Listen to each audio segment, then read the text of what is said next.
ಹರಗಾಪುರದಲ್ಲಿ ಕಾಂಗ್ರೆಸ್ ಕಾರ್ಯಕರ್ತರ ಸಭೆ.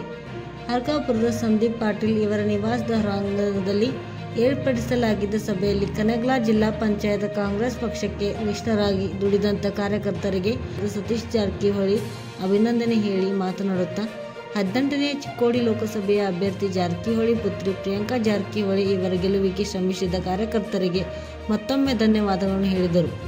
ಲೋಕಸಭೆಯ ಫಲಿತಾಂಶ ಮುಂಚಿತವಾಗಿ ಚಿಕ್ಕೋಡಿ ಲೋಕಸಭಾ ಕ್ಷೇತ್ರದ ವ್ಯಾಪ್ತಿಗೆ ಸುಮಾರು 600 ಗ್ರಾಮಗಳು ಬರುತ್ತವೆ ಮತ್ತು ರಾಹುಲ್ ಜಾರಕಿಹೊಳಿ, ಪ್ರಿಯಾಂಕಾ ಜಾರಕಿಹೊಳಿ ಮತ್ತು ಅವರ ಚಿಕ್ಕೋಡಿ ಲೋಕಸಭಾ ವ್ಯಾಪ್ತಿಗೆ ಬರುವ ವಿಧಾನಸಭಾ ಕ್ಷೇತ್ರಗಳಿಗೆ ಸಂಚರಿಸಿ ಕಾಂಗ್ರೆಸ್ ಅಭ್ಯರ್ಥಿ ಗೆಲುವಿಗಾಗಿ ಸಾಕಷ್ಟು ಶ್ರಮಿಸಿದ್ದೇವೆ ಎಂದರು.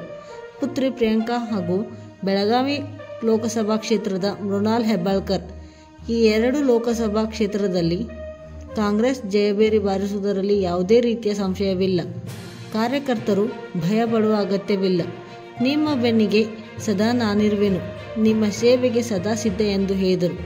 ಈ ಸಭೆಯಲ್ಲಿ ಪ್ರಕಾಶ್ ಮೈಲಾಕೆ, ಪ್ರಮೋದ್ ಹಸಮನಿ, ಗಂಗಾರಾಮ್ ಬೂಸ್ಗೋಳ್, ಬಂಡು ಹತನೂರೆ, ಬ್ಲಾಕ್ ಕಾಂಗ್ರೆಸ್ ಅಧ್ಯಕ್ಷ ಸಂತೋಷ್ ಮುಡುಸಿ, ಡಾಕ್ಟರ್ ಜಯಪ್ರಕಾಶ್ ಕರಜಗಿ, ವಿಕ್ರಮ್ ಕರ್ನಿಂಗ್, ಸುರೇಶ್ ಹುಂಚಾಳಿ, ಅವಿನಾಶ್ ನಲವಡೆ, ಪ್ರಕಾಶ್ ಪಾಟೀಲ್, ಮಹದೇವ್ ಕೇಸರ್ಕರ್, ಬಸವರಾಜ್ ಕೋಳಿ, ಅನ್ನಪ್ಪ ಸಂಗಾಯಿ, ಎಂಬಿ ಗಸ್ತಿ, ಸಂಜಯ್ ಕುಕಿತ್ಕರ್ ಮೊದಲಾದವರು ಉಪಸ್ಥಿತರಿದ್ದರು. ನ್ಯಾಯವಾದಿ ಮಗ್ದುಮ್ ಇವರು ವಂದಿಸಿದರು. Camera person Pandurang Patil, Shivabasavalai, ಹರಗಾಪುರ.